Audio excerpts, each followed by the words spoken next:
Assalamualaikum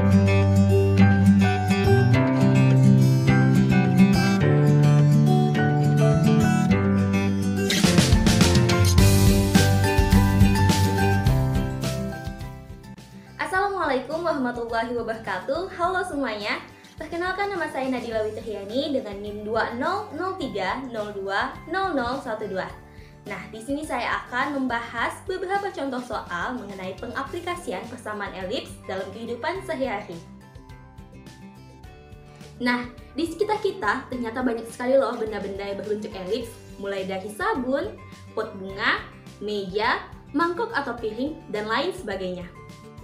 Dalam pengaplikasiannya, persamaan elips ini dapat kita gunakan untuk menentukan jarak pada sebuah taman yang berbentuk elips, contohnya saja seperti Ellipse Park yang berada di Washington DC.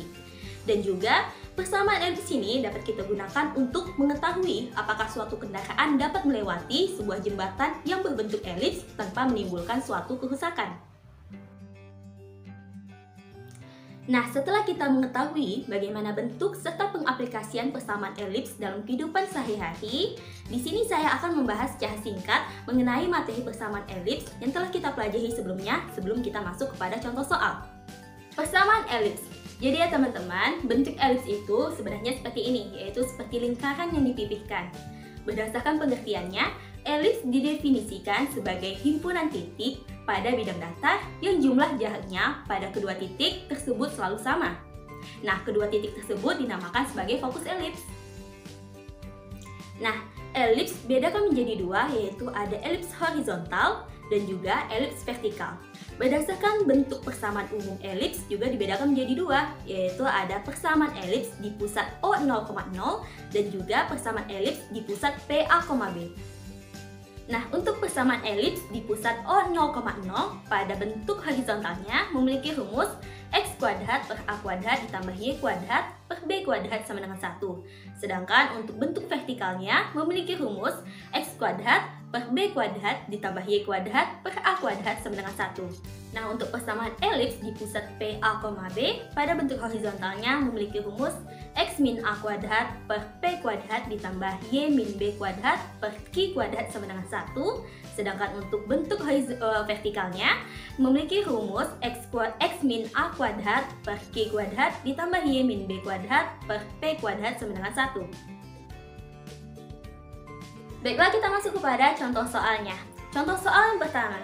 Di sebuah kota terdapat sebuah jembatan yang bernama The Oak Bridge.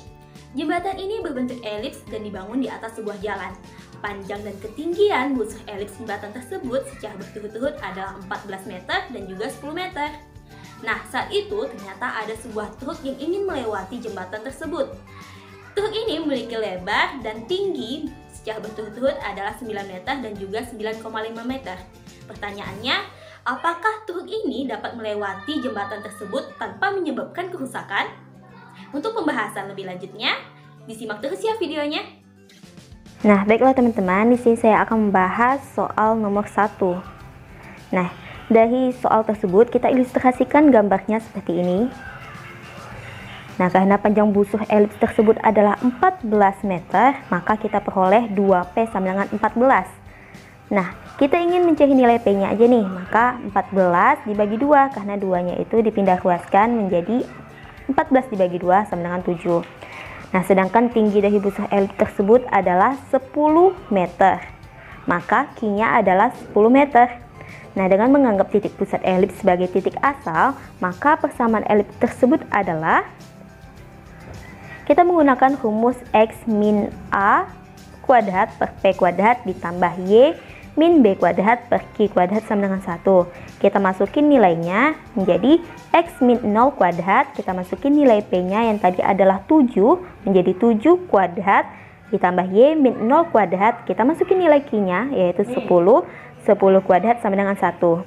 Nah, X kuadrat sama dengan 7 dipangkatkan 2 adalah 49 dan 10 dipangkatkan 2 adalah 100, menjadi X kuadrat per 49 ditambah Y kuadrat per 100 sama dengan 1.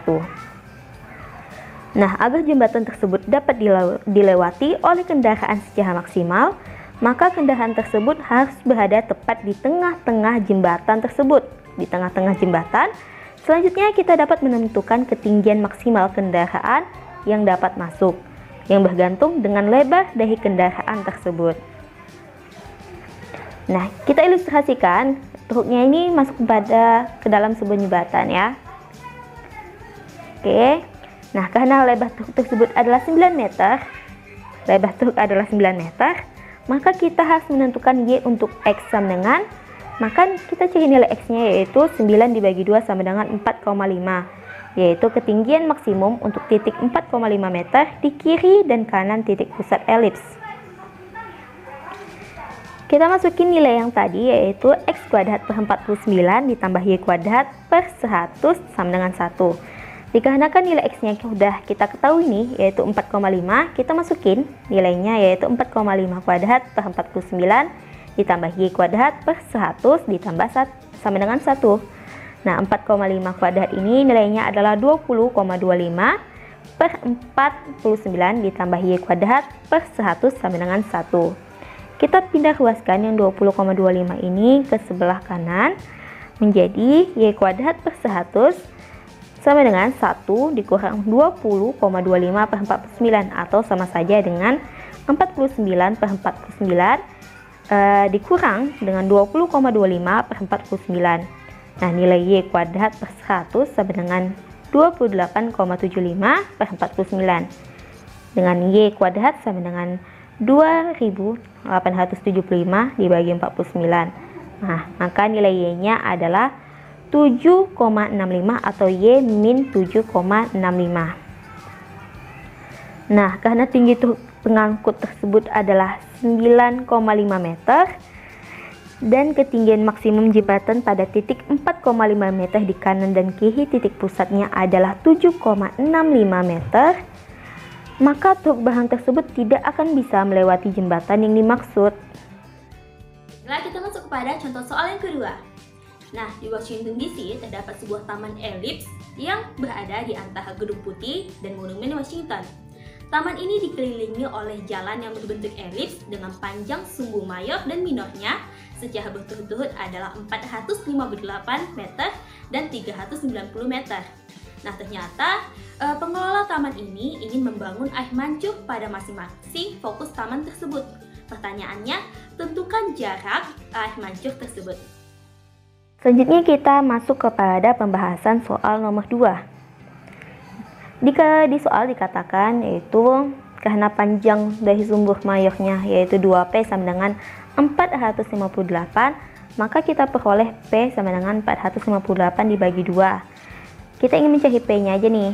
Nah, jadi 2-nya itu kita pindah ruaskan, maka 458 dibagi 2 yaitu 229.